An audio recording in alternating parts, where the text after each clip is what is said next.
January 12, 1888.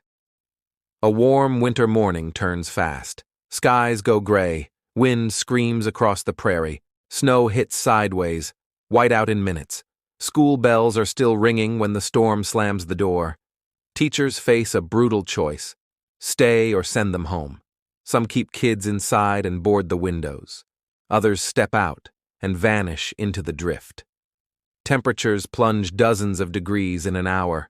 Horses bolt, wagons flip, trails disappear.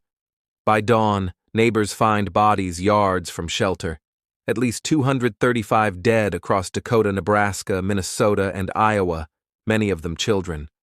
The school children's blizzard rewrites frontier survival and storm warnings. Full story now on our channel.